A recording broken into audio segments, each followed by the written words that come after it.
சங்கீதங்களின் புஸ்தகம் 84ஆம் சங்கீதம் 84 அதனுடைய 11ஆம் வசனத்தை நான் உங்களுக்காய் வாசிக்கிறேன். தேவனாகிய கர்த்தர் சூரியனும் கேடகமுமானவர். கர்த்தர் கிருபையையும் மகிமையும் அருளுவார். உத்தமமாய் நடக்கிறவர்களுக்கு நன்மையை வழங்காது இரார்.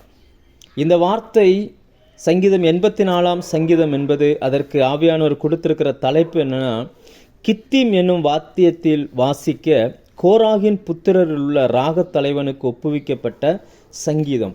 திராட்சை பழங்களை அறுவடை செய்து கர்த்தருடைய ஆலயத்துக்கு அவர்கள் கொண்டு வருவார்கள். அது பல ஆசரிப்பு கூடார இருக்கிற நாட்களிலும் சரி, அல்லது சாலமோன் ராஜா கட்டின அந்த தேவாலயத்தின் நாட்களிலும் சரி, அல்லது செருபாபேல் அவங்க காலத்தில் வந்து கட்டின 2ஆம் ஆலயத்திலும் சரி, அந்த இஸ்ரவேல் ஜனங்கள் திராட்சை பழ அறுவடை அந்த காலத்தில் அந்த பழங்களையெல்லாம் அறுத்துட்டு கர்த்தருடைய ஆலயத்துக்கு கொண்டு வரும் பொழுது பாடப்படுகிற ஒரு பாடல் அந்த சங்கீதம்.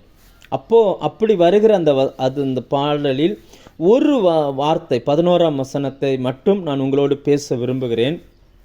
அந்த வசனம் இப்படி சொல்லுகிறது: தேவனாகிய கர்த்தர் சூரியனும் கேடகமுமானவர். 4 வார்த்தை, ஒன்று சூரியன், ஒன்று கேடகம், அடுத்து பார்த்தீங்கன்னு சொன்னால் கிருபை, அடுத்து மகிமை. இந்த 4 வார்த்தைகளையும் நான் உங்களோடு பேச விரும்புகிறேன். கர்த்தருடைய ஆவியானவர் எவ்வளவு நமக்கு சமயம் வாய்க்குமோ அதற்கு தக்கதாய் கர்த்தர் உங்களோடு பேசுவாராக. சூரியன் 4ஆம் நாளில் படைக்கப்பட்டது.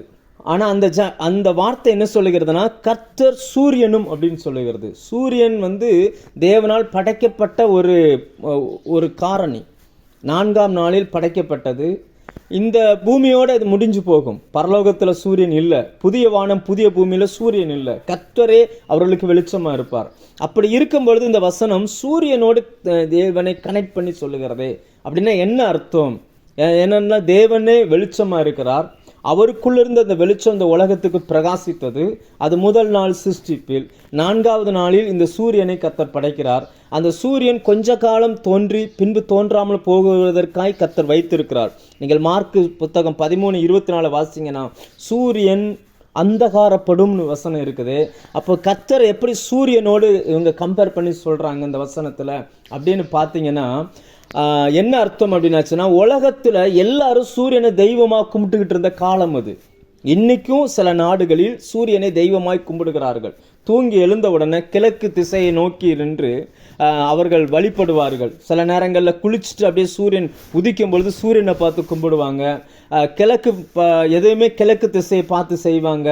அந்த சூரியனை வழிபட்டுட்டு போகிறது நல்லதுன்னு நினைப்பாங்க. இப்படி நிறைய, அதாவது மனிதன் தனக்கு எவைகளெல்லாம் நன்மை செய்யும் என்று நினைத்தானோ அதெல்லாம் தெய்வமாக கும்பிட ஆரம்பித்தான்.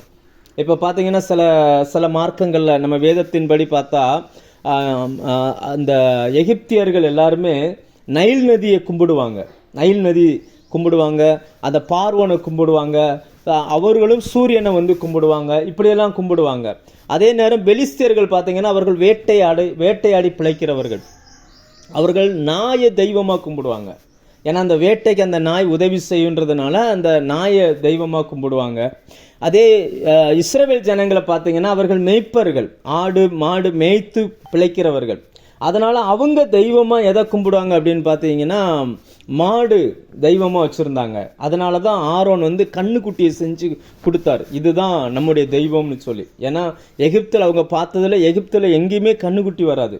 இவர்கள் இஸ்ரவேலர்களுக்கு வாழ்வாதாரமாய் இருந்த அதை அவர்கள் தெய்வமாய் பார்த்தார்கள். நம்ம தமிழ்நாட்டிலும் கூட இப்போ சமீப நாட்களில் இந்த பொங்கல் பண்டிகை வரும் பொழுது எல்லாரும் சூரிய பொங்கல் வச்சாங்க. நிறைய சபைகளில் கூட வச்சாங்க. ரொம்ப மோசமான ஒரு காலகட்டத்துக்குள்ளே நம்ம போய்கிட்டு இருக்கிறோம்.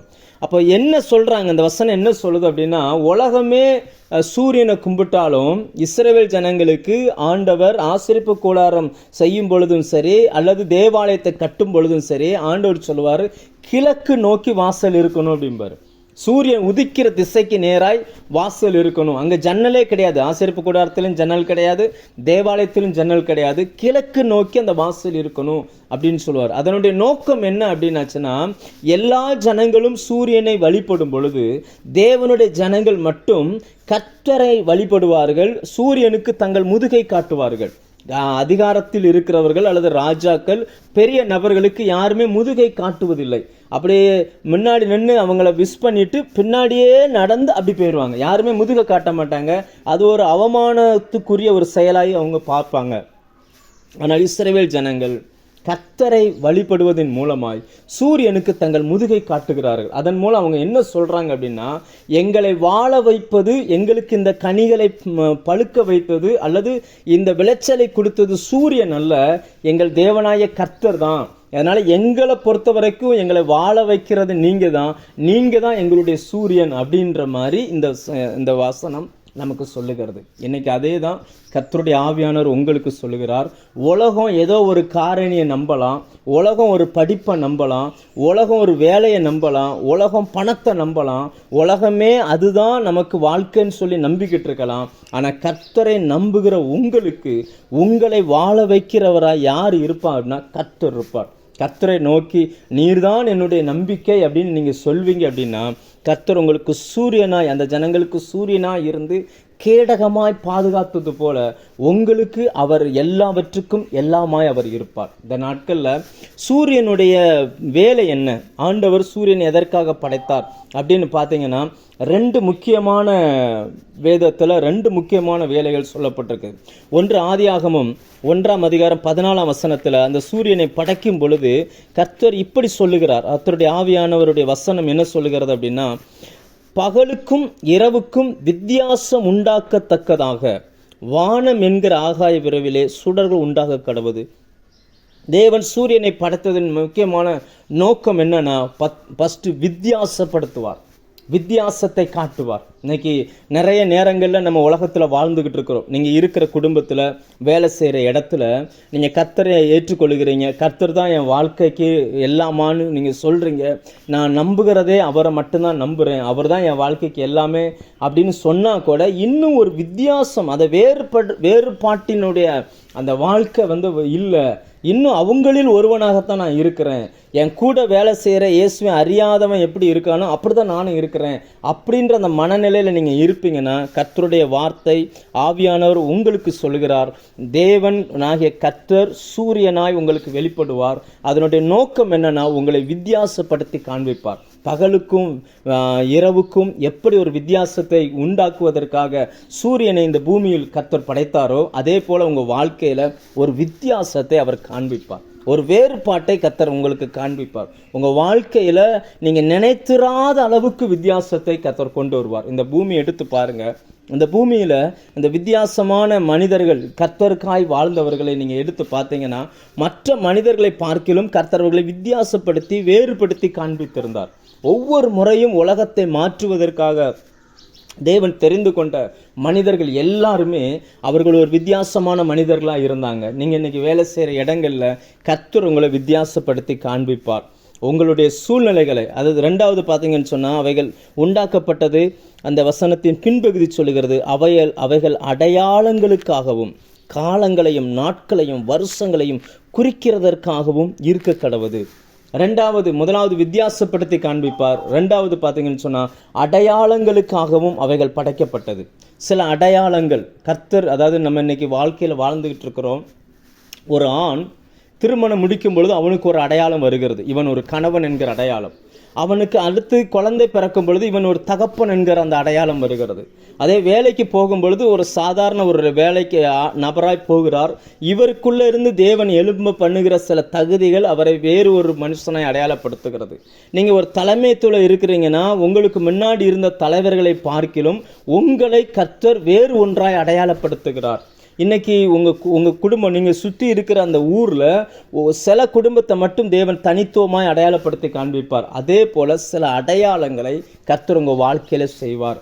எனக்குன்னு சொல்ல ஒரு அடையாளம் இல்லை, நானும் 10-11 தான் போய்கிட்டு இருக்கிறேன், எல்லா மனிதர்களும் போல தான் என் வாழ்க்கையும் போய்கிட்டு இருக்கு அப்படின்னு சொல்லி நீங்கள் நினைப்பீங்கன்னா, கர்த்தர் இந்த வருஷத்தில் உங்களை அடையாளப்படுத்தி காண்பிப்பார். அவர் விரும்புகிற அந்த அடையாளம் யோசிச்சு பாருங்க. கர்த்தர் எங்களுக்கு சூரியனும் கேடகமும் சொல்றாங்களே, அந்த சூரியனுடைய வேலை வேறு பிரித்து காட்டுவது. ரெண்டாவது பார்த்தீங்கன்னு சொன்னால் அடையாளப்படுத்துவது. இன்னைக்கு இஸ்ரவேல் ஜனங்களை உலகத்தின் எத்தனையோ ஜனங்கள் வாழ்கிறார்கள், ஆனால் அவர்களை மட்டும் கர்த்தர் தனித்துவமாக அடையாளப்படுத்தினார் பாருங்க.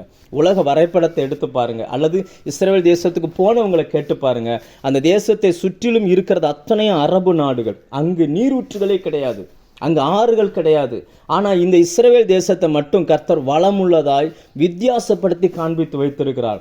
50 வருஷம் கழித்து ஒரு மனுஷனுக்குள்ளே என்ன விதமான சயின்ஸ் வளருமோ அந்த சயின்ஸை இப்போவே அவங்க வச்சிருக்கிறாங்க. அது ஒரு அடையாளம், ஒரு வித்தியாசப்படுத்தி காட்டுகிறார். எத்தனை நாடுகள் அவங்களோடு போராடியும் அவங்கள ஜெயிக்க முடியலை. அது ஒரு அடையாளம், ஒரு அடையாளப்படுத்தி காட்டுகிறார். இன்னைக்கு நீங்கள் இருக்கிற இடத்துல கர்த்தர் உங்களை அடையாளப்படுத்தி காண்பிப்பார். நீங்கள் 10-11 நபர் கிடையாது. உங்கள் தேவனாய கர்த்தர் உங்களுக்கு சூரியனாய் உங்கள் வாழ்க்கையில் அவர் வெளிப்படும் பொழுது எப்படி அந்த சூரியன் வெளிச்சத்துக்கும் இரவுக்கும் வித்தியாசம் காட்டுதோ, அதே போல் கர்த்தர் உங்களுக்கு ஒரு அடையாளத்தை ஒரு வேறுபாட்டை காண்பிப்பது மட்டுமல்ல, ஒரு வித்தியாசத்தை, ஒரு அடையாளத்தையும் காட்டுவார். மூன்றாவதாக காலங்களை அது குறிக்கிறதா இருக்கிறது. நீங்கள் பைபிளில் படிச்சிங்கன்னா ராஜாக்களின் காலங்கள் அப்படின்னு சொல்லி ராஜாக்கள் புஸ்தகங்கள் காட்டுகிறது. அதில் நம்ம படிக்கும்போது ஆகாப்பின் நாட்களில் எலியா வருகிறார், அது அவனுடைய பையனுடைய காலத்தில் எலிசா வருகிறார், இப்படி வருது. ஆனால் புதிய ஏற்பாட்டுக்கு வந்த உடனே இயேசு சொல்லுவார் எலியாவின் நாட்கள், எலிசாவின் நாட்கள். அப்போ பூமியை ஆளுகிற தலைவர்கள் அடுத்த காலங்கள் வரும்பொழுது நினைக்கப்படுவதில்லை. அப்போ யார் தான் நினைக்கப்படுறாங்கன்னா, ஆவிக்குரியவர்களாக யார் இருந்தார்களோ அவர்கள் தான் நினைக்கப்படுகிறார்கள். அப்படி காலங்களை கர்த்தர் மாற்றுவார். உங்களுடைய நாட்கள் காலங்களை மாற்றுகிற நாட்களாக இருக்கும்.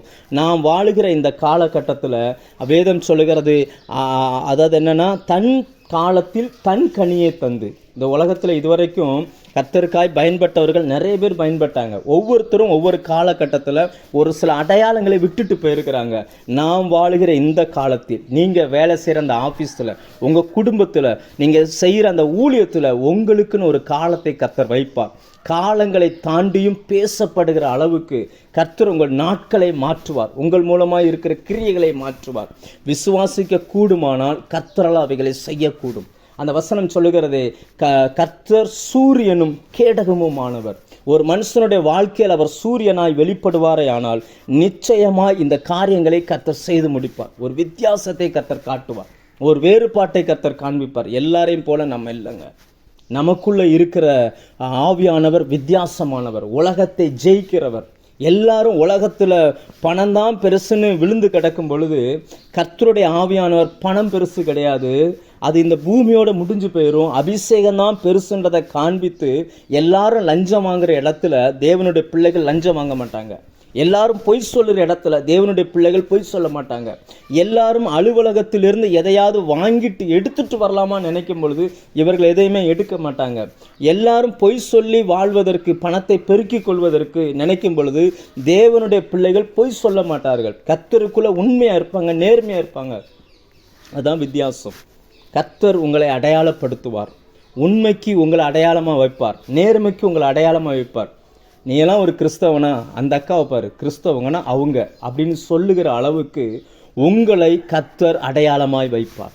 உங்கள் காலங்கள் இன்னும் 40 வருஷம், 30 வருஷம், 50 வருஷம் கழிச்சு அல்லது கர்த்தருடைய வருகை தாமதிக்குமே ஆனால் உங்கள் தலைமுறையில் அவர்கள் சொல்லிக் கொள்வார்கள், எங்களுடைய ஃபேமிலியில் இப்படி ஒருத்தங்க இருந்தாங்க, எங்கள் ஆஃபீஸில் இப்படி ஒருத்தங்க இருந்தாங்க, அவங்க இப்படின்னு சொல்லிக் கொள்வார்கள். மற்றவர்கள் உங்களை சொல்லி பேசுகிற அளவுக்கு. நீங்கள் ஒன்றை புரிந்து கொள்ளணும். சங்கீதம் 87:5 நம்ம பார்த்தீங்கன்னா, இன்னான் அதில் பிறந்தான் என்று சொல்லிக் கொள்ளப்படும். யார் யார் எங்கே பிறந்தாங்க அப்படின்னு கூட சொல்லிக் கொள்ளப்படும். நம்ம என்ன செய்கிறோன்றது வரைக்கும் தேவனுடைய கணக்கில் வைக்கப்படும். அதை தான் கர்த்தர் நமக்கு சூரியனாய் இருக்கிறார். நம்மை வேறுபடுத்தி காட்ட விரும்புகிறார். எத்தனை பேருடைய வாழ்க்கையில் நீங்கள் அப்படி நினைக்கிறீங்க? கர்த்தர் எனக்கு அடையாளப்படுத்தணும்னு நினைக்கிறீங்களோ, நீங்களும் தைரியமாக சொல்ல முடியும், கர்த்தர் சூரியனாய் இருக்கிறார். உங்கள் வாழ்க்கையில் அவர் இந்த வருஷத்தில் சூரியனாய் தன்னை வெளிப்படுத்துவார். சூரியனுடைய 2வது முக்கியமான விஷயம் என்னென்னா, உபாகமம் 33:14 சொல்லுகிறது, சூரியன் பக்குவப்படுத்தும் அருமையான கனிகளாலும் அப்படின்னு வசனம் சொல்லுகிறது. சூரியனுடைய மெயினான ஒர்க் என்ன அப்படின்னா, பழங்களை உருவாக்குவது. மரம் செடி கொடிகளிலிருந்து பழங்களை உருவாக்குவது. நமக்கு வரலாறு படிச்சிருந்தா இந்த சயின்ஸ் படிச்சிருந்த நிறைய பேருக்கு தெரியும், வெறுமனே செடி மட்டும் வளர்ந்துச்சுன்னா அதுக்குள்ளேருந்து பூக்களோ கனிகளோ வராது. அந்த சூரியனில் இருந்து வரக்கூடிய சில சக்தியும் சேரும் பொழுது தான் இனப்பெருக்கம் உண்டாகிறது, அந்த கனிகள் உண்டாகிறது. அப்போ சூரியன் சில கனிகளை உருவாக்கும். இன்றைக்கி இது வரைக்கும் நான் ஒரு கனி இல்லாத வாழ்க்கை வாழ்ந்துக்கிட்டு இருக்கிறேன், என்னால் என்னை சரிப்படுத்த முடியலை, எனக்குள்ள மற்றவர்கள் விரும்புகிற ஒன்று இல்லை அப்படின்னு நீங்கள் நினைப்பீங்கன்னா, கர்த்தர் இந்த வருஷத்தில் பக்குவமான கனிகளை உங்களிலிருந்து புறப்பட பண்ணுவார். நன்றாய் புரிந்து கொள்ளுங்கள், சூரியன் பக்குவப்படுத்துகிற கனி. திராட்சை பழம் பழுக்கிறதுக்கு சூரியன் மட்டுமே பத்தாது. ஏன்னா அது நம்ம பார்க்குறோம், சில நாடுகளில் சூரியன் அதிகமாய் உதிக்கிற, அதாவது சூரிய வெப்பம் அதிகமாக இருக்கிற இடங்களில் சில பழங்கள் விளையும், குளிரான இடங்களில் சில பழங்கள் விளையும். ஆனால் இந்த ரெண்டுமே விளைகிற சில பழங்கள் இருக்குது. அதில் ஒன்று திராட்சை பழம். அந்த திராட்சை பழம் பார்த்திங்கன்னா வெயிலும் இருக்கணும், ஆனால் காற்றில் ஈரப்பதமும் இருக்கணும். இந்த ரெண்டையுமே தேவன் சரியாக வச்சு அந்த பழத்தை கர்த்தர் பக்குவப்படுத்தியிருந்தார். அதை தான் பக்குவப்படுத்துவது அப்படின்னு சொல்லுகிறது. என்னென்ன தேவையோ கர்த்தர் அதை வெளிப்பட பண்ணுவார். அப்போ ஒரு சூரியனாய் கர்த்தர் உங்கள் வாழ்க்கையில் வரும் பொழுது 4 காரியங்களை சொன்னேன். 1, வித்தியாசப்படுத்தி காண்பிப்பார், அடையாளப்படுத்துவார், உங்களை காலங்களை குறிப்பதற்கு உங்களை பயன்படுத்துவார்.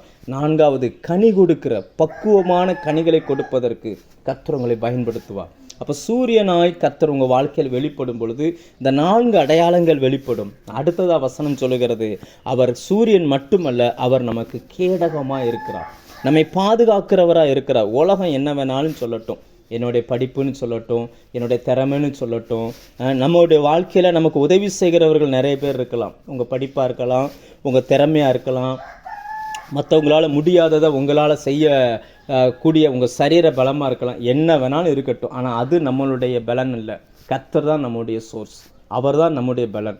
அப்படின்ற அந்த எண்ணத்தோடு நீங்கள் தேவ சமூகத்துக்கு வருவீங்கன்னா கர்த்தர் உங்களை எப்படி பார்ப்பார்னா, புதிதாய் பிறந்த ஒரு குழந்தைய ஒரு தாய் எப்படி கரிசனையோடு பார்ப்பாங்களோ அப்படி தான் கர்த்தர் உங்களை பார்க்குறார். தேவ சமூகத்தில் ஆண்டவரே, நான் நம்புகிற எதுவும் எனக்கு இல்லைப்பா, உலகம் பணத்தை நம்பலாம், படிப்பை நம்பலாம், மனுஷ பலத்தை நம்பலாம், நான் உங்களை மட்டும்தான் நம்புகிறேன், நீங்கள் தான் எனக்கு என் வாழ்க்கைக்கு எல்லாமே, நீங்கள் தான் என்னை அடையாளப்படுத்த முடியும், நீங்கள் தான் என்னை வித்தியாசப்படுத்தி காட்ட முடியும், நீங்கள் தான் காலங்களை மாற்ற முடியும், எனக்குள்ளிருந்து கனிகளை நீங்கள் தான் தர முடியும் அப்படின்னு சொல்லி தேவ சமூகத்துக்கு வரும் பொழுது கர்த்தர் நம்ம எப்படி பார்க்குறாருனா, புதிதாய் பிறந்த அந்த குழந்தையை போல கர்த்தர் நம்மை பார்க்குறார். நீங்கள் யோசிச்சு பாருங்கள், புதிதாய் பிறந்த ஒரு குழந்தைய ஒரு தாய் எப்படி பார்ப்பாங்க? அந்த பெண் தாயாய் மாறுகிற வரைக்கும் அவங்க சாப்பாட்டில் ஒரு கண்ட்ரோல் சிலர் இருக்க மாட்டாங்க, உறக்கத்தில் ஒரு கண்ட்ரோலில் இருக்க மாட்டாங்க, சிலர்லாம் தூங்கிட்டாங்கன்னா அவங்கள எழுப்பவே முடியாது. ஆனால் அப்படிப்பட்ட அந்த பெண் கூட ஒரு தாயாய் மாறிட்டாங்க அப்படின்னாச்சுன்னா அந்த குழந்தைய அவங்க கண்ணும் கருத்துமாக பார்த்துக்கிடுவாங்க. அந்த குழந்தை தூங்கும், இந்த தாய் தூங்க மாட்டாங்க. அந்த குழந்தை கொஞ்சம் அசைஞ்சாலும் இந்த தாய்க்கு முழிப்பு வந்துடும், உடனே அவங்க கண்டுபிடிச்சிருவாங்க. அதே போல் கர்த்தர் 1000 மடங்கு நம்ம மேலே கவனம் உள்ளவராக இருக்கிறார், நம்மை பாதுகாக்கிறார், கேடகமாய் நிற்கிறார். நம்மை ஒரு கேடகம் எதிர்த்து வரக்கூடிய எல்லாவற்றிலும் இருந்து அந்த போர் வீரனை எப்படி பாதுகாக்கிறதோ அப்படியே கர்த்தர் நம்மை பாதுகாக்கிறார். கர்த்தருடைய நாமம் நமக்கு கொடுக்கப்பட்ட ஒரு கேடகம். ஏன்னா மிருகங்களுக்கும் பறவைகளுக்கும் பேர் வைக்கிற பொறுப்பை கர்த்தர் ஆதாமுக்கு கொடுத்திருந்தார். எப்படி அந்த பேரை ஆதாம் வைத்தார்னு பார்த்தீங்கன்னா, அந்த மிருகங்களின் சுபாவத்தை வைத்து பேர் வைத்தார். இப்போ உதாரணத்துக்கு ஒரு நரி இருக்குன்னு வச்சுக்கோங்க. நரி தந்திரம் உள்ளது, ஏமாற்றும் தன்மை உள்ளது. இது மட்டும்தான் அந்த நரிகிட்ட இருக்கும். சிங்கத்தின் குணம் நரிக்குள்ளே வராது. சிங்கம் கர்ச்சிக்கக்கூடியது, இருந்த இடத்துல இருந்தும் வேட்டையாட முடியும், விரட்டி சென்றும் வேட்டையாட முடியும். இது சிங்கத்தின் சுபாவம். ஆனால் அந்த நரிக்குள்ளே சிங்கத்தின் சுபாவம் வராது. அதே போல் ஒரு யானையின் சுபாவம் ஒரு நரிக்குள்ளே வராது. ஒவ்வொரு மிருகத்துக்கும் ஒவ்வொரு பறவைக்கும் ஒவ்வொரு சுபாவம் தான் இருக்குது. ஆனால் ஒட்டுமொத்த மிருகத்தின் சுபாவத்தையும் ஒட்டுமொத்த மனிதனின் பறவையின் சுபாவத்தையும் உள்ளடக்கினவன் மனுஷன். மனுஷனுக்குள்ள இது எல்லாமே இருக்குது. மனுஷன் எப்போ எப்படி நிறம் மாறுவான்னு சொல்லி யாருக்குமே தெரியாது. நீங்கள் வேலை செய்கிற இடத்துலையும் சரி, குடும்பத்திலையும் சந்திக்கிற மனிதர்களையும் சரி, ஊழியத்திலையும் சரி, மனிதனுக்குள்ளே என்னென்ன இருக்குன்னு சொல்லி யாருக்குமே தெரியாது. ஆனால் கர்த்தர் உங்களோடு கூட இருப்பாங்கன்னா, எந்த சுபாவத்தில் மனிதன் உங்களோடு பேசினாலும் அவர் கேடகமாக இருந்து உங்களை காப்பாற்ற முடியும். நீங்கள் நம்புகிற எந்த சுபாவம் உங்களை கைவிடலாம், ஆனால் கர்த்தர் உங்களுக்கு கேடகமாக இருப்பார். உங்கள் கூட இருந்து அவர் உங்களை பாதுகாத்து கொள்வார். உலகத்திலேயே ரொம்ப டேஞ்சரஸானது எது அப்படின்னாச்சுன்னா மனிதனுடைய சுபாவங்கள். எனவே வசனமும் இதை சொல்லுகிறது. எந்த மிருகத்தையும் மனுஷன் கீழ்ப்படுத்த முடியும். ஏன்னா அதற்குண்டான அந்த ஆற்றலையும் மனுஷனுக்குள்ளே கர்த்தர் வைத்திருக்கிறார். ஆனால் இன்னொரு மனுஷனை ஜெயிப்பது தான் கஷ்டம். இன்னும் சொல்லப்போனால் தன்னை ஜெயிப்பது ரொம்ப கஷ்டம். என்ன எப்படி சொல்கிறதுனா, அதனால தான் வசனம் திரும்ப திரும்ப வெளிப்படுத்தல அந்த 7 சபைகளுக்கு எழுதும் பொழுது ஜெயம் கொள்ளுகிறவன் எவனோ, ஜெயம் கொள்ளுகிறவன் எவனோ அப்படி திரும்ப திரும்ப ஆண்டவர் ஏன் சொல்கிறான்னா, மனிதனாலே ஜெயிக்க முடியாது. கர்த்தரை தன் கேடகமாய் வைத்திருந்தால் வருகிற எல்லா ஆபத்துக்கும் நாம் விலைக்கு பாதுகாக்கப்படுவோம். இன்றைக்கி வேலை செய்கிற இடத்துல இருந்து ஆபத்து வரலாம், பிசாசிடமிருந்து உங்களுக்கு ஆபத்து வரலாம், உங்களுக்குள்ளேருந்து எழும்புகிற சுபாவம். நிறைய பேர் இந்த லைனில் இருக்கிறவங்களுக்குள்ள இப்படிப்பட்ட எண்ணங்கள் நிறைய இருக்குது. கோவப்படக்கூடாதுன்னு நினைக்கிறேன், கோவப்படுறேன். எரிச்சல் படக்கூடாதுன்னு நினைக்கிறேன், எரிச்சல் படுறேன். சில காரியத்தை என்னால் விட முடியாமல் தடுமாறிக்கிட்டு இருக்கு. இந்த மாதிரிலாம் சூழ்நிலைகள் வரும்பொழுது கர்த்தர் உங்களுக்கு கேடகமாக இருப்பார். நீங்கள் கர்த்தருடைய நாமத்தை சொல்ல சொல்ல சொல்ல அது உங்களை விட்டே வெளியே போயிருக்கும். அதாவது ரட்சிக்கப்பட்ட பொழுது இருந்த நீங்கள் வேற, இப்போ இருக்கிற நீங்கள் வேறு. நீங்களே யோசிச்சு பாருங்கள். 2023 இருந்த நிறைய சுபாவங்கள் இப்போ இல்லை. கர்த்தர் உங்களை அதிலிருந்து ஜெயத்தை கொடுத்துருக்கிறார். தினந்தோறும் கர்த்தருடைய வார்த்தையை கேட்க, தினந்தோறும் தேவனோடு நடக்க, தினந்தோறும் தேவனுக்குள்ளே உங்களை புதுப்பித்து கொள்வதற்கு தேவன் உங்களுக்கு பலனையும் கர்த்தர் கொடுத்துருக்கிறார். அப்போ அவர் சூரியனாய் மட்டுமல்ல, அவர் நமக்கு கேடகமாக இருக்கிறார். உலகம் தன்னை நம்புகிற செல்ஃப் கான்ஃபிடன்ஸ், தன்னை நம்புகிறது. உங்களை நம்புங்க அப்படின்னு சொல்லுது. ஆனால் வேதம் நம்மை நம்ப சொல்லலை. வேதம் என்ன சொல்லுதுன்னா, நான் அல்ல, என்னை பலப்படுத்துகிற கிறிஸ்துவினாலே எல்லாம் முடியும். உலகத்தின் போதனைக்கும் கிறிஸ்தவத்தின் போதனைக்கும் நிறைய வித்தியாசம் இருக்குது. உலகம் தன்னை நம்ப சொல்லுது, ஆனால் கிறிஸ்தவம் தன்னை அல்ல, கிறிஸ்துவை நம்ப சொல்லுகிறது. நம்முடைய நம்பிக்கை இன்னைக்கு, உங்களுடைய விசுவாசம் யாராக இருக்கிறாங்க? கர்த்தர் உங்களை பாதுகாத்து கொள்வாருங்க. ஒரு புதிதாய் பிறந்த குழந்தைக்கு என்ன தேவைன்னு அந்த குழந்தைக்கு தெரியாது. அதால் எதிர்க்கவும் முடியாது. எந்த சூழ்நிலையிலையும் அதால் அழ மட்டும்தான் முடியும். அது பசிச்சாலும் அழுவும், எறும்பு கடித்தாலும் அழுவும், தூக்கம் வரலனாலும் அழுவும், வயிறு வலிச்சாலும் அழுவும். ஆனால் அந்த தாய் சரியாய் அதை புரிந்து கொண்டு ஏற்ற நேரத்தில் சரியானதை கொடுக்கறது போல கர்த்தர் உங்களுக்கு ஏற்ற நேரத்தில், எந்தெந்த நேரத்தில் என்னென்ன தரணுமோ சரியாய் கர்த்தர் உங்களுக்கு தருவார். ஸ்திரியானவள் தன் கற்பத்தின் பிள்ளைக்கு இறங்காமல் தன் பாலகனை மறப்பாளோ? அவர்கள் மறந்தாலும் நான் உன்னை மறப்பதில்லை, உன்னை என் உள்ளம் கையில் வரைந்து வைத்திருக்கிறேன். கர்த்தருடைய ஆவியானவர் ஷார்ப்பாக யாருக்கோ சொல்கிறாரு, நீங்கள் பயப்படாதீங்க, உங்களுடைய சூழ்நிலைகள் எல்லாமே கர்த்தருக்கு தெரியும். தேவ சமூகத்துக்கு வரும்போதெல்லாம் நீங்கள் ஆண்டவரை எப்படி வேணாலும் பார்க்கலாம். எனக்கு 50 வயசு ஆயிடுச்சு, 60 வயசு ஆயிடுச்சு, 80 வயசு ஆயிடுச்சு அப்படின்னு நீங்கள் நினைக்கலாம். ஆனால் கர்த்தர் உங்களை எப்படி பார்க்குறாருன்னா, தேவ சமூகத்துக்கு வரும்போதெல்லாம் புதிதாய் பிறந்த குழந்தையை போல தான் அவர் பார்க்கிறார். உங்கள் மேலே பட்சமாக இருக்கிறார். நாட்கள் ஆனாலும் அவர் உங்கள் மேலே வச்ச கிருபை உங்களை விட்டு மாறவே இல்லை. அதனால தான் அடுத்த வார்த்தை என்ன சொல்லுதுன்னா, கர்த்தர் கிருபையையும் மகிமையும் அருளுகிறவர். கிருபையும் மகிமையும் என்பது ஒரு வார்த்தை அல்ல, ரெண்டும் வேறு வேறு வார்த்தை, வேறு வேறு அர்த்தத்தை உடையது. கிருபை என்பது தகுதியில்லாத ஒருத்தனுக்கு தகுதிக்கு மிஞ்சினதை கொடுக்கிறது. அவன் தகுதிக்கு மிஞ்சின ஒன்றை கொடுக்கறதுக்கு பேர் தான் கிருபை. ஏற்ற நேரத்தில் சகாயம் செய்யும் கிருபை. ஆண்டவர் அதை நமக்கு தருவார். தகுதி இல்லாத நமக்கு தருகிற ஒன்றுக்கு பேருக்கு கிருபை. மகிமை என்பது அப்படி அல்ல, தகுதி உள்ளவர்களுக்கு கொடுக்கப்படுகிறது.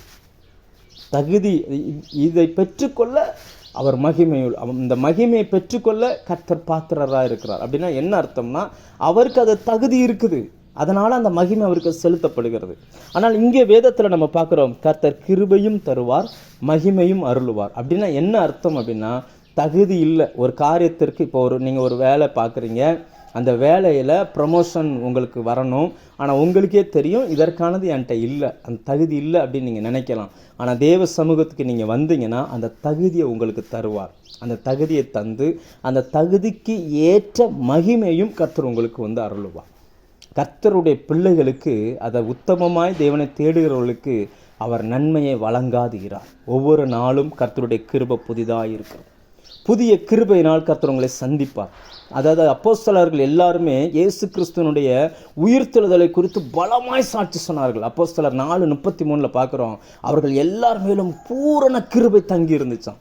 நீங்கள் கர்த்தரை ஏற்றுக்கொண்டதை, கர்த்தரை அறிந்திருக்கிறத வாயினால் அறிக்கை பண்ணும் பொழுது பூரண கிருபையை கர்த்தர் உங்களுக்கு தருவார். எந்த சூழ்நிலையும் நாம் ரட்சிக்கப்பட்டது தேவனுடைய கிருபை, நாம் பிழைத்திருப்பது கர்த்தருடைய கிருபை.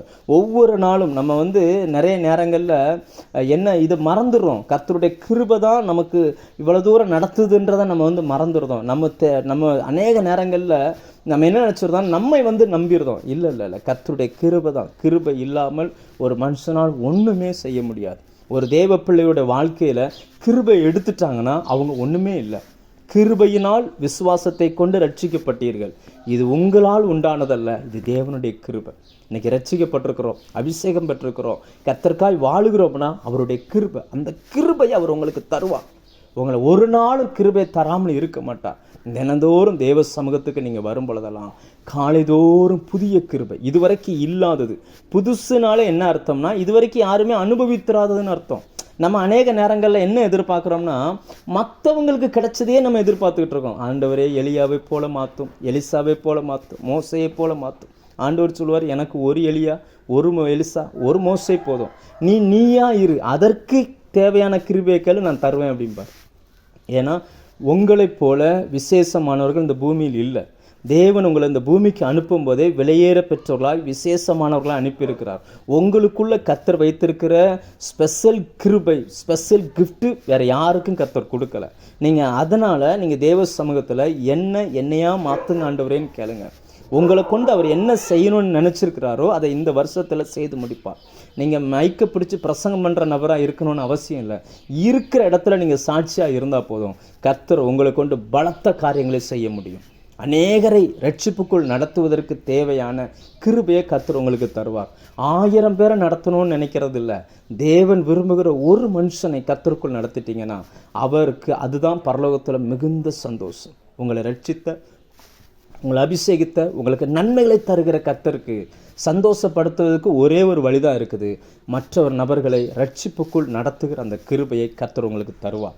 அடுத்ததாக வசனம் சொல்லுகிறது, கிருபை மட்டுமல்ல, அவர் மகிமையையும் சேர்த்து நமக்கு தருகிறார்.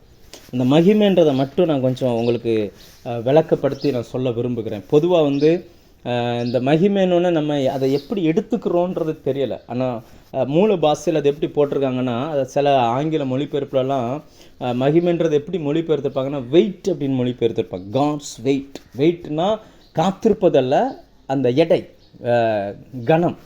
சிலர் நம்ம ஊரில் சொல்லுவாங்கள்ல, நிறைய பணம் வச்சுருக்காருப்பா, அவர் ரொம்ப வெயிட்டான ஆள், அவர் நினச்சதை சாதிச்சிருவார் அப்படி சொல்லுவாங்கள்ல. அவர்கிட்ட மக்களுடைய செல்வாக்கு அதிகமாக இருக்குது, அவர் ரொம்ப வெயிட்டான ஆள், அவர் சொன்னால் எல்லாரும் கேட்பாங்க அப்படி சொல்லுவாங்கள்ல. அதே போல் உங்களையும் உங்களுக்கு தேவன் தருகிற அந்த கணம், அந்த வெயிட், அந்த கிருபையை கொடுத்து உங்களை எப்படி மாற்றுவார் அப்படின்னா, உலகத்தில் இருக்கிற மனுஷங்க ஏதோ ஒன்றில் வெயிட்டாக இருப்பாங்க. ஒன்று பணத்தில் வெயிட்டாக இருப்பாங்க, அவங்ககிட்ட நல்ல குணங்கள் இருக்காது. சிலர் நல்ல குணத்தில் வெயிட்டாக இருப்பாங்க, ஆனால் அவங்ககிட்ட பணம் இருக்காது. ஏதோ ஒரு பகுதியில் தான் அவங்க பார்த்திங்கன்னா மகிமையாக வாழ முடியும். ஆனால் கர்த்தர் தேவ ஜனங்களை எல்லா பகுதியிலையும் மகிமையாய் வாழ வைக்க விரும்புகிறார். சுபாவமாக உங்களை வெயிட்டான நபராக மாற்றுவார். பண விஷயமாக உங்களை வெயிட்டான நபராக மாற்றுவார். பரிசுத்தமாக உங்களை வெயிட்டான நபராக மாற்றுவார். வேலை செய்கிற இடத்துல மற்ற நபர்களுக்கு ஒரு முன்மாதிரியாக இருக்கணுமா, உங்களை வெயிட்டான நபராக மாற்றுவார். அந்த மகிமை அப்படின்றது என்னன்னா, நம்ம இருக்கிற இடத்துல உங்களை தவிர்க்க முடியாத ஒரு மனுஷனாய், ஒரு மனுஷியாய் மாற்றுறதுக்கு பேர் தான் உங்கள் மேலே கர்த்தர் வைத்திருக்கிற மகிமை. அவருடைய பரிபூர்ணத்தினாலே, யோவான் 1:14 சொல்லுகிறது, அவருடைய பரிபூர்ணத்தினாலே நாம் எல்லாரும் மகிமையின் மேல் மகிமை பெறுகிறோம். கர்த்தருடைய மகிமை, அவருடைய மகிமையை நம்ம மேலே தங்கி இருக்க பண்ணுவார். கர்த்தருடைய மகிமை உங்கள் மேலே இறங்கி வந்துச்சுன்னா, ஆசரிப்பு கூடாரத்தை நீங்கள் கொஞ்சம் யோசிச்சு பாருங்கள். அந்த அந்த அங்கெல்லாம் ஜன்னலே கிடையாதான். கதவில் அந்த ஆலயத்துலேயும் ஜன்னல் கிடையாது. அவர்கள் கட்டியிருந்த அந்த டெண்டில் தான் அவங்க தங்கியிருப்பாங்க, அங்கேயும் ஜன்னல் கிடையாது. பகலெல்லாம் ஒரு மேகம் மூடி இருக்கும். கிட்டத்தட்ட 30 லட்சம் மக்களுக்கு ஒரே ஒரு ஏசி ஆண்டவர் வச்சுருந்தா பாருங்க. அந்த வெயிலின் தாக்கம் அவங்களுக்குள்ளே வராது, கம்ப்ளீட்டாக அப்படி மூடி இருக்கும். ராத்திரி ஆச்சுன்னா ஒரே ஒரு வெளிச்சம் அப்படியே மேக ஸ்தம்பமாய் அக்கினி ஸ்தம்பமாய் மூடி இருக்கும். வெளிச்சம் தேவைன்னா அந்த ஸ்க்ரீனை இழுத்து விட்டாங்கன்னா போதும், அந்த மகிமையின் வெளிச்சம் அப்படி உள்ளுக்குள்ளே வரும். தூங்க போகிறோன்னா அந்த ஸ்க்ரீனை இழுத்து விட்டாங்கன்னா போதும், அந்த மேகம் அப்படி நின்றுக்கூடும். அப்படி உங்களுக்கு தேவையான அந்த மகிமையை கர்த்தர் உங்களுக்கு தருவார். அப்போ கர்த்தருடைய வாழ்க்கையை கர்த்தருக்குள்ளே நடக்கிறது, கர்த்தரை ஏற்றுக்கொண்டு கர்த்தரோடு வாழ்கிறது என்பது ஒரு நாளும் வீணானது அல்ல. நம்ம அநேக நேரங்கள் என்ன நினைக்கிறோம்னா, நம்ம வருஷந்தோறும் வார்த்தையை கேட்குறோம், வருஷந்தோறும் எல்லாமே ஒவ்வொரு நாளும் பிரசங்கத்தை கேட்குறேன், ஜோம் பண்ணுறேன், எல்லாமே செய்கிறேன். ஆனால் கேட்குறது நல்லா இருக்குது, கேட்டு முடிச்சுட்டு வீட்டுக்கு போனோம்னா அந்த பழையபடி வாழ்க்கை பழையபடி எல்லாமே வந்தோன்னா அப்படியே ட்ரைனஸ் ஆகிற மாதிரி இருக்குது அப்படின்ற மாதிரி நம்ம நினைக்கிறோம். இல்லை, கர்த்தர் உங்களை அப்படி நடத்துகிறது இல்லை. தேவனுக்குன்னு வைத்திருக்கிற அந்த தேவ சமூகத்தில் நீங்கள் செலவு பண்ணுகிற ஒவ்வொரு நேரமும் ஒவ்வொரு நிமிடமும் அது இன்வெஸ்ட்மெண்ட். அது நம்ம செலவு பண்ணுகிறது இல்லை, இன்வெஸ்ட்மெண்ட். கர்த்தருக்காக நீங்கள் செலவு பண்ணலை, நேரத்தை சேமிக்கிறீங்க. கர்த்தருடைய ஊழியங்களுக்காக நீங்கள் கொடுக்கப்படுகிற அந்த பணம் செலவு கணக்கில் இல்லை, சேமித்து வைக்கப்படுகிற கணக்கில் சேருது. ஏன்னா பரலோகத்தில் ஒரு அக்கௌண்ட் புக் இருக்குது. நம்ம எல்லாரும் இந்த பூமியில் என்னைக்கு நம்ம வேலை செய்ய ஆரம்பிக்கிறோமோ அல்லது என்னைக்கு பணத்தை நாம் கையாட பழகிறோமோ அன்னைக்கே பரலோகத்தின் பேங்க்கில் ஒரு அக்கௌண்ட் புக் ஓப்பன் பண்ணுகிறான். அந்த அக்கௌண்ட் புக்கில் வரவு இருக்குது, செலவு இருக்குது, ரெண்டையுமே எழுதுகிறான். நீங்கள் தேவனிடத்துலேருந்து எவ்வளோ வாங்குறீங்க, வேலை செய்வதற்கான பலனை அவர் தருகிறார். அதை வரவு கணக்கு, அதாவது அவர் கொடுத்த கணக்கில் வைக்கிறார். அப்போ நீங்கள் அதை எவ்வளவு செலவு பண்ணுறீங்க, இது எல்லாமே தேவன் வரவு செலவில் கரெக்டாக வச்சுருக்கிறார். காலங்கள் வருங்க, தேவ சமூகத்துக்கு போகும்போது புஸ்தகங்கள் திறக்கப்படும். அன்னைக்கு சொல்லுவார், இவர் இந்த நாளில் இந்த தேதியை போட்டு இந்த தேதியில் 4 நபர்கள் ரட்சிக்கப்படுவதற்கு இவருடைய ஜெபம் காரணமாக இருந்தது. 5 கிராமங்கள் ரட்சிக்கப்படுவதற்கு இவருடைய பணம் காரணமாக இருந்தது. இவருடைய ஊழியம் இத்தனை நபர்களுக்கு பிரயோஜனமாக இருந்தது. இந்த பிரசங்கம் இத்தனை நபரை உயிர்ப்பித்தது, எதற்கு இவருடைய வாய் பயன்படுத்தப்பட்டது. இப்படியெல்லாம் பரலோகத்தில் எழுதப்பட்டிருக்கும். இவைகளெல்லாம் நாம் அனுபவிப்போம். அதுதான் கிருபையையும் மகிமையும் தருகிற தேவன். கர்த்தர் வெறுமனே சூரியனாய் அல்ல, அதாவது ஒன்றை விளைவிக்கிறவராய் அல்ல, பூமிக்குரிய ஆசீர்வாதத்தோடு மட்டுமல்ல, பூமிக்குரிய ஆசீர்வாதத்தை விளைய வைக்கிறது தான் சூரியன். அதை பாதுகாக்கிறது கர்த்தர். நமக்கு இன்னைக்கு பாதுகாப்பை தருகிறார். 2வது கிருபையை தருகிறார். 3வது உங்களுக்கான மகிமையை தருகிறார். இதுவரைக்கும் உங்கள் வாழ்க்கையில் கர்த்தருடைய மகிமை வெளிப்படாமல் இருந்துச்சுன்னா அது வெளிப்படாமல் இருக்காது. கிருபை வந்துருச்சுனாலே அது உங்களை தகுதிப்படுத்திட்டார்னு அர்த்தம். அந்த தகுதிக்கு தகுந்த அந்த மகிமையை கர்த்தர் தருவார். ஏன்னா மகிமை அடைகிறதுல நாளுக்கு நாள், நட்சத்திரத்துக்கு நட்சத்திரம் மகிமையில் வித்தியாசப்படுகிறது. எல்லாமே ஒரே விதமான வெளிச்சத்தை கொடுப்பதில்லை. நீங்கள் வேதத்தை 1 கொரிந்தியர் 15ஆம் அதிகாரத்தை படித்து பாருங்கள். நட்சத்திரத்துக்கு நட்சத்திரம் மகிமையில் வித்தியாசப்படுகிறது. உங்களை கொண்டு கர்த்தர் என்ன செய்யணும், உங்கள் வெளிச்சம் எத்தனை எல்லைகளுக்குள்ளே வீசணுன்றதை கர்த்தர் தீர்மானிக்கிறார். அதை நிச்சயமாக நிறைவேற்றி முடிப்பார். ஒரு நாளும் சோர்ந்து போகாதீங்க. இஸ்ரவேல் ஜனங்களை குறித்து வேதம் சொல்லுகிறது, வணங்கா கழுத்துள்ள ஜனமா. ஆண்டவரே சொல்கிறார். ஆனாலும் அந்த ஜனங்களுக்கு அவர் கிருபை கொடுத்தாரா, கொடுக்கலையா? அவரை மகிமைப்படுத்தியிருக்கிறாரா, மகிமைப்படுத்தலையா? யோசிச்சு பாருங்க. அவங்க பார்த்தீங்கன்னா 40 நாள் தான் ஆகுது, மழை தீப்பிடிச்சு எரிஞ்சிக்கிட்டு இருக்குது, ஆனாலும் கண்ணுக்குட்டியை செஞ்சு கும்பிட போயிட்டாங்க. நீங்கள் அப்படியே செஞ்சுருக்கிறீங்க. இயேசுவை ஏற்றுக்கொண்ட பிறகு அவருக்கு என்னெல்லாம் பிடிக்கலையோ அதெல்லாம் விட்டுட்டு வந்திருக்கிறீங்களே, அதெல்லாம் கர்த்தர் மறப்பார்னு நினைக்கிறீங்களா? மறப்பதற்கு அவர் அநீதி உள்ளவர் அல்ல. உங்களுக்கு பிடிக்காட்டாலும் உங்களுக்கு விரோதமாக பேசுகிற நபர்களை நீங்கள் மன்னிக்கிறீங்க. தேவ சமூகத்தில் அவங்கள மன்னித்து அதை மறப்பதற்குரிய இருதயத்தை தாங்கன்னு சொல்லி நீங்கள் ஜெபம் பண்ணுறீங்க. சில நேரங்களில் பழைய பாவ நினைவுகள் இருதயத்துக்குள்ளே வந்துட்டாலும் நீங்கள் உடனே தேவ சமூகத்தில் போய், ஆண்டவரே நான் இப்படி நினச்சிட்டேனே, என்னை மன்னிச்சிருங்கன்னு சொல்லி நீங்கள் கேட்குறீங்க. இதெல்லாம் கர்த்தர் மறந்துடுவாரா? நம்ம மனுஷனுடைய இருதயம் தான் அந்த பழைய தவறிலேயே நினச்சி நிற்குதே தவிர கர்த்தருடைய இருதயம் அப்படிப்பட்டதல்ல. அவர் உங்கள் மேலே இன்னும் கண்ணோக்கமாக இருக்கிறார். உங்களுக்கு நன்மை செய்வதற்காய் அவர் வைத்திருக்கிற நினைவுகள் எப்பொழுதும் நன்மைக்கு ஏதுவான நினைவுகளாகவே இருக்குது. பிரச்சனை என்னென்னா, நீங்கள் கர்த்தரை பார்க்குற அந்த விதத்தை தயவு செய்து மாற்றுங்க. அந்த விதத்தை நீங்கள் மாற்றுங்க. அவருடைய சமூகத்தில் நான் குழந்தையாக இருக்கிறேன், என்னை அவர் அப்படி தான் பார்க்குறார். ஒரு குழந்தைய ஒரு தாய் பார்க்குற அந்த பார்வையில் அந்த தாய்க்கு உள்ள ஒரு நாளும் இந்த குழந்தைய தண்டிக்கணுன்ற இருதயம் வரவே வராது.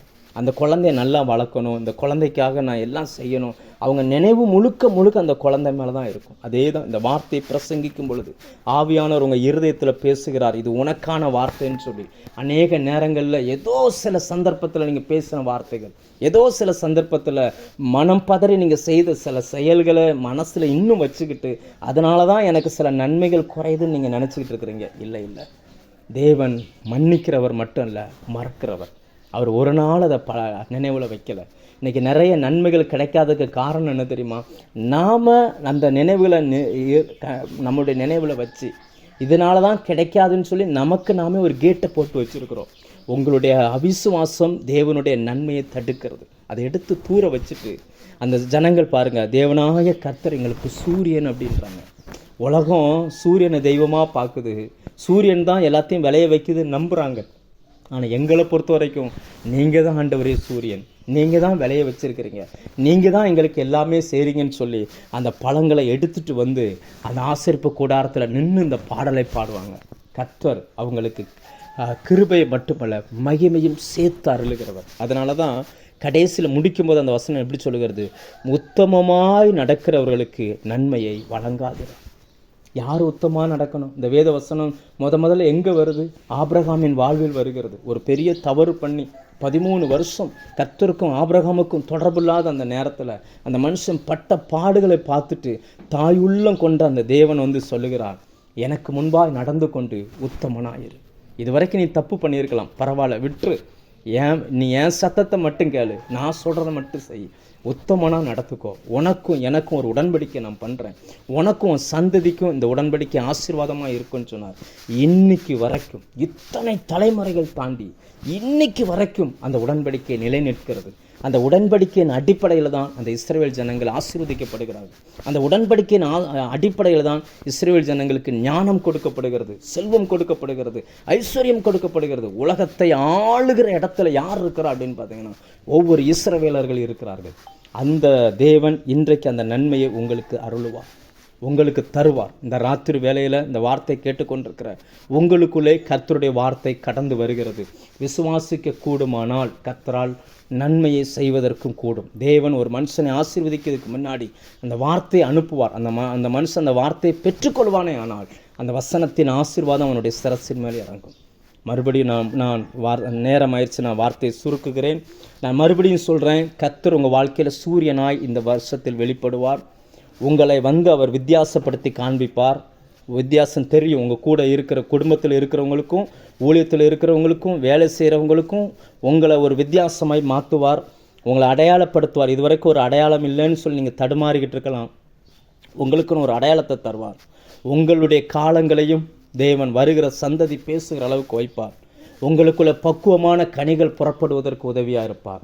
உங்களை பாதுகாத்து கொள்வார், கேடகமாய் நிற்பார், எந்த ஆபத்துக்கும் உங்களை விலக்கி பாதுகாத்து கொள்வார். ஒவ்வொரு நாளும் கிருபையை தருவார். அந்த கிருபையினால் உங்களை தகுதிப்படுத்தி வேலைக்கோ குடும்பத்துக்கோ ஒரு தலைமைத்துவத்துக்கோ ஊழியத்துக்கோ கிருபையை தந்து அந்த கிருபைக்கு தகுந்த மகிமையை உங்கள் வாழ்க்கையில் அவர் வெளிப்படுத்த பண்ணுவார். உத்தமமாய் கர்த்தரை பின்பற்றுங்கள், அவர் நன்மையை வழங்காது இரார். நாம் ஜெபிப்போமா? கண்களை மூடி